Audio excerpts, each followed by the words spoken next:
going to be a very good year. Very good. Jan is at home. Jim is back to work. My protege Ryan is at corporate. Nothing can bring me down. Nothing can stop me.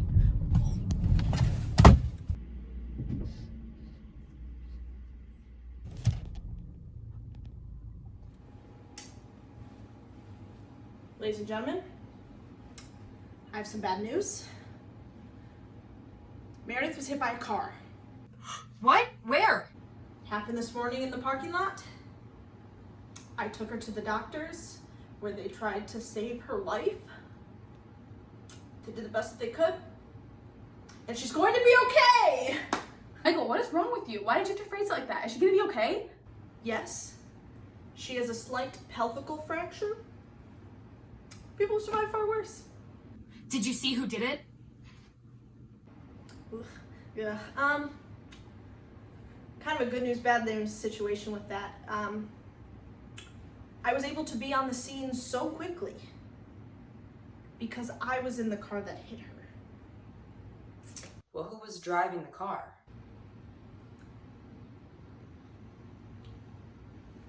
Oh, Michael.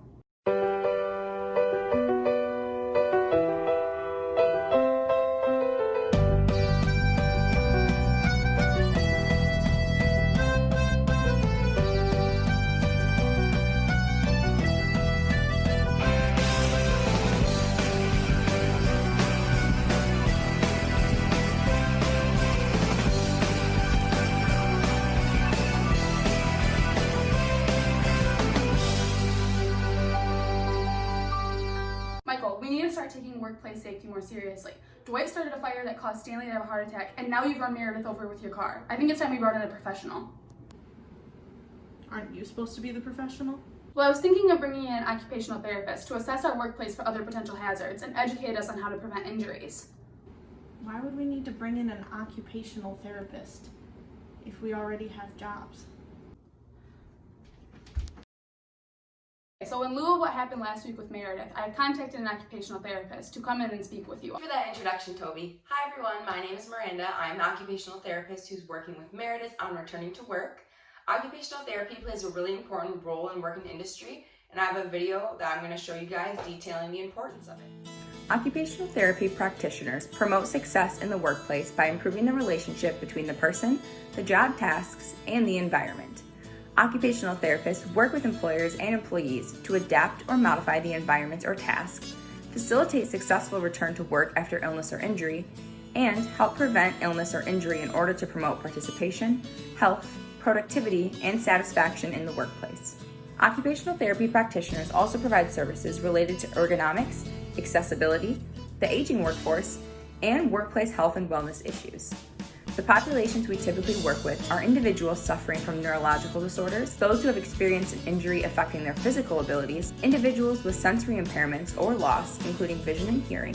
Occupational therapists focus on occupational participation, returning to work, and functional occupations, all of which are stressed with a focus on client-centeredness and a holistic approach to treatment. Occupational therapists value the wants and needs of clients as it pertains to returning to work and their specific injury or disability that is limiting them. Today, occupational therapy practitioners focus on the ability to improve the occupational performance of workers through both job and work examination. The Work and Industry Special Interest section creates a new practice framework for occupational therapists to consult with the industry on areas of wellness and prevention, and add to the distinct role of occupational therapy as a profession. Thank you so much for coming in and talking to all of us. Does anyone have any questions? Question. What specific steps have to be taken for Meredith to return to work? That's an excellent question, Dwight. Since Meredith's accident, she has been participating in what we call an occupational rehabilitation program. Her pelvic fracture has caused her to have a lot of pain when sitting down to do work tasks for an extended period of time. And because of this, we have been working with her to expand her physical capacities. This includes building up her tolerance for sitting down for long periods of time, addressing any workplace safety precautions, and psychological outcomes caused by her injury. This can aid in her ability to return to work safely and confidently. After completing this program, Meredith will begin what we call a work transition program. I will be working with her during this program and utilizing actual work tasks and environment as a form of rehabilitation. This occupational therapy program will gradually get more challenging and demanding until Meredith's previous level of function is restored. Follow-up question. How can OT help prevent injuries? And what are the best ways to reduce injury in the workplace? Occupational therapists can aid in injury prevention through the use of healthy practice training programs. Occupational therapists implement ergonomic programming, which allows us to evaluate employee and environmental risk factors. This allows the OT to make practical recommendations or adaptations to protect their client within the workplace. Ergonomic programming can be beneficial to preventing common injuries within the workplace. OT ergonomic interventions can help with activities such as typing, which is a repetitive movement that's often coupled with an awkward hand posture. Programs such as these can help reduce hand injuries such as stress fractures, strain, or carpal tunnel. Office ergonomic education programs utilize OSHA's Office Ergonomics Checklist.